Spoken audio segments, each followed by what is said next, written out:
Well, a fun day number 2 has just passed us, Ben. It wasn't really that much fun. Nobody performed. We all were there. Yeah. A lot of interviews, same as yesterday, but a lot of takeaways from today. Kevin O'Connell talked, but more importantly, we finally got through today.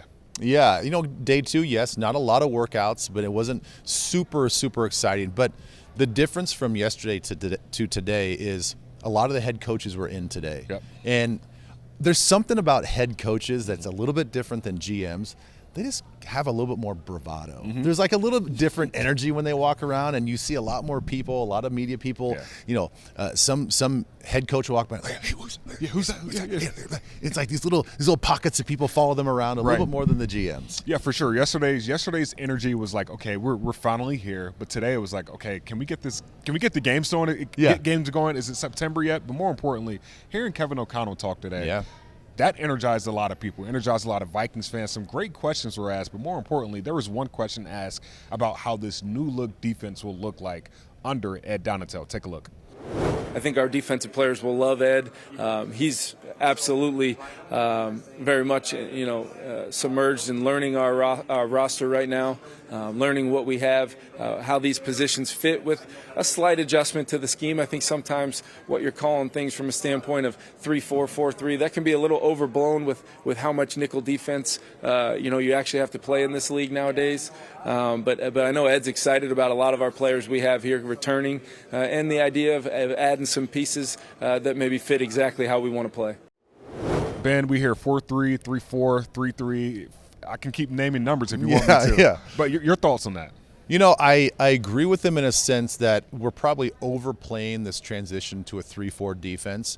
It is going to change what they look like in a base situation, first and second down. But as everybody knows, this is a nickel defense league. 60% of the time you're going to be a nickel defense. And so they're really more focused on what does that look like? Yeah. Not so much, yes, we still want to stop the run on first and second down, and they don't want people to get so enamored by what this 3-4 is going to look like. It's more about what's it going to look like on third down and sub packages. And I agree with that.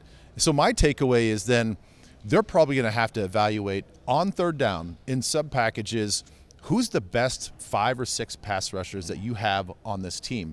Not necessarily who are the best 3-down guys who can stop the run and be on the field on third down. No, just purely pass rushers.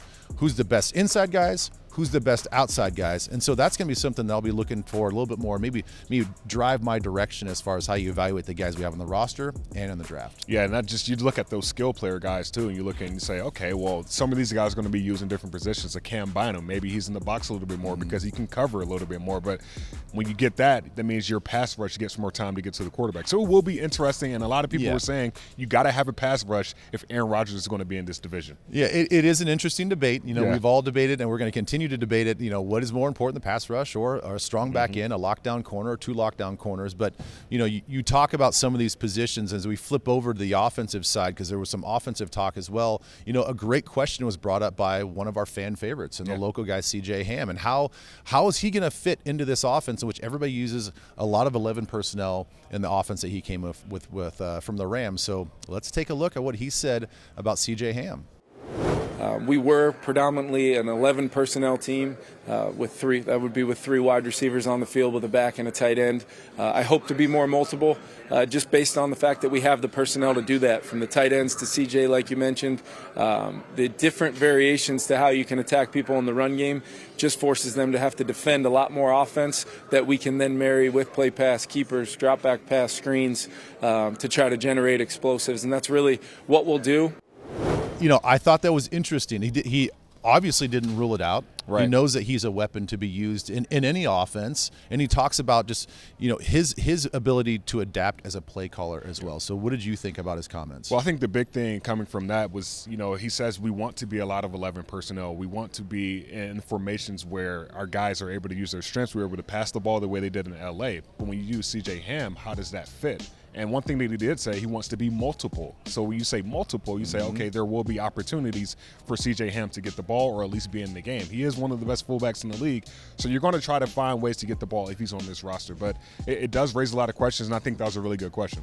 Yeah, and I think that his thought of being multiple, because they want to be multiple on defense as well, that if you have a talented guy like C.J. Ham and you take sort of the Kyle Shanahan approach to these things of, let's not put position labels on them. Yeah. Let's just put, we've got an athlete here that we know that can run the football. He can block a little bit. Let's find a way to use him and not get so stuck on 11 personnel, 12 personnel, 21 personnel. He's just a guy that we can utilize. Yeah, I mean, if you just think about what Matt Stafford said when he first got to L.A., the first thing he said was this was the most complex playbook he's ever been a part of. So many different personnel, so many different formations. And when you bring that here, we always hear Kevin O'Connell say we want to be complex, we want to have complex illusions. And what that basically means is you want to have basically a lot of simplicity, but you want to do it in different ways. So I think there will be a lot of ways that we use CJ, but keep it simple while doing that. Yeah, and now we talked about maybe not the most exciting day, but tomorrow and the days after, a lot of the testing takes place. The fans right now, they don't realize that we're just steps away from the bench press area. They're going to run the 40-yard dashes and stuff later on. So okay, so you did 22 reps of bench press when you were coming out of college. 22, something like that. So where are you at right now? I'm being real honest right now. I think if I got underneath that bench, I'd do like 6.